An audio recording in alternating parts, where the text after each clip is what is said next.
halos isa kada 100 ay elected official dito sa Pilipinas. Na-addict na po yata tayo sa elected officials. Sobrang dami ng ating hinahalal. Pero hindi natin maiko-correct yan. Bakit? Ayaw yan i-correct ng mga kasalukuyang nakaupo kasi natatakot sila na magalit sa kanila yung mga nakaupo na mga opisyalis, lalo na halimbawa sa SK. Sinong elected congressman ngayon ng mga ngampanya magsasabi, babawasan ko ang bilang ng ating mga SK?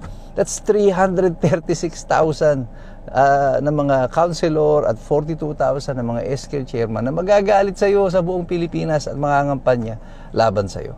So malamang bumababa yung tsansa mo. So kahit na ikaw ay alam mo na nakasasama sa atin itong sobrang dami ng ating birokrasiya, hindi ito papalagan magsasalita ang ating mga elected official kasi kailangan nila ang mga taong ito para manatili silang nakaupo.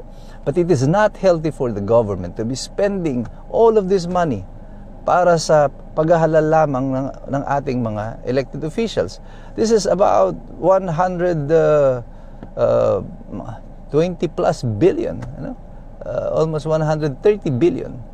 130 billion pesos a year sa sweldo lamang po ng lahat ng ating mga elected official. Magandang araw po uli sa inyong lahat. Ako po si Attorney Mike Operario at sa araw na ito, uumpisa natin muli yung ating serye tungkol doon sa eksplanasyon bakit patuloy na naghihirap ang Pilipinas. Ang una sinabi natin, ang number one reason is yung spiritual. Our country was cursed from the very beginning. The second is political.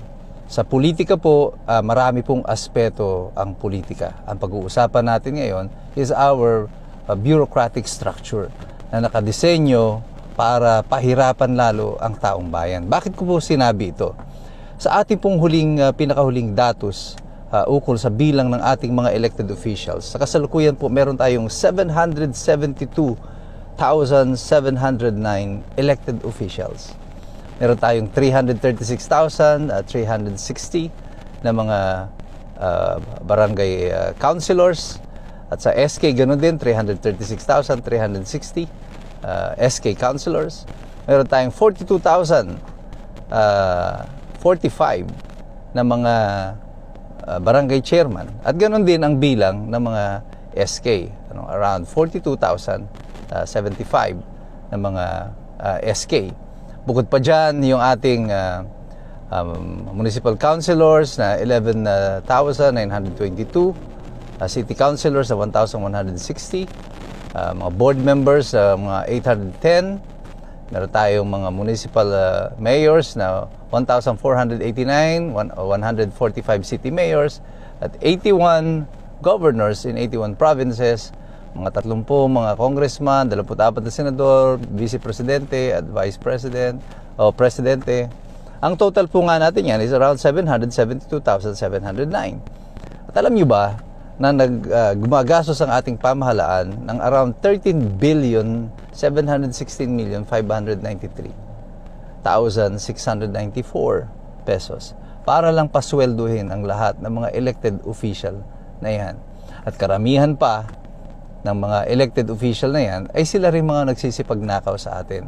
So, hindi lang tayo ninanakawan, binabayaran pa natin yung mga nagnanakaw sa atin.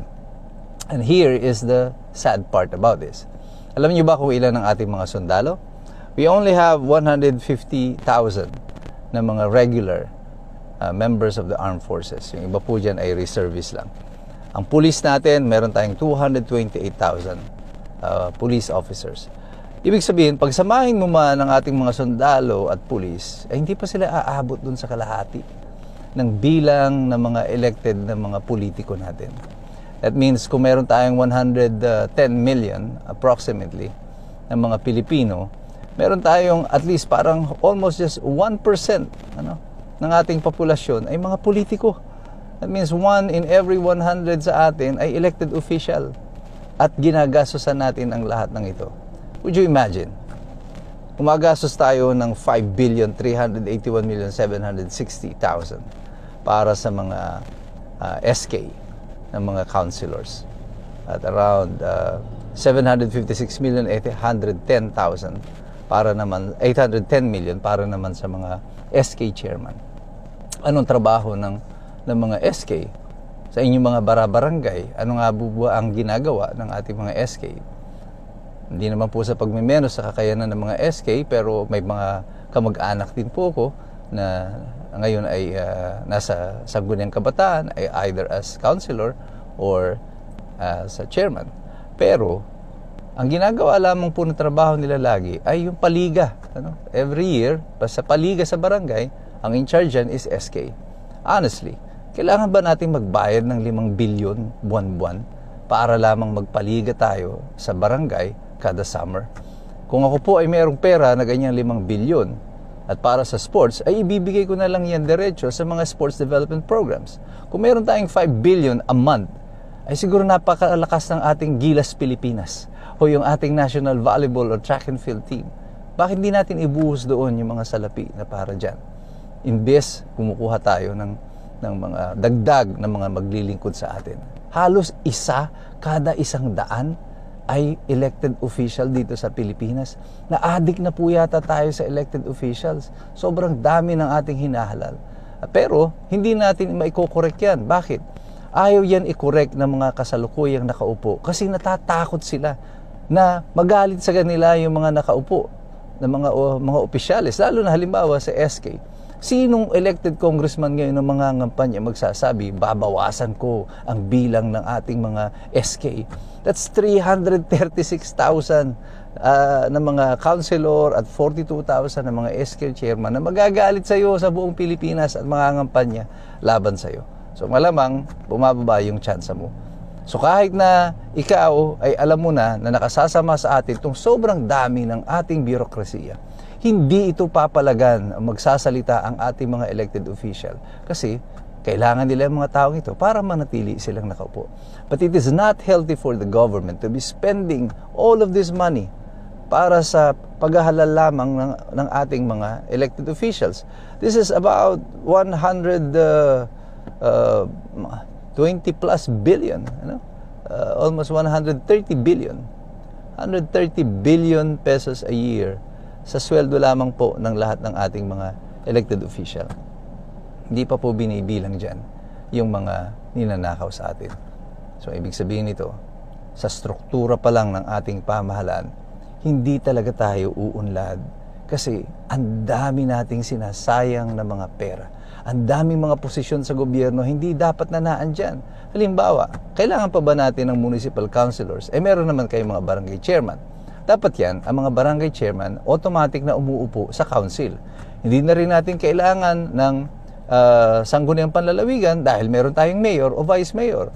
Pwede namang yung vice mayor ang siya ng automatic na kinatawan ng munisipyo na uupo bilang bukal.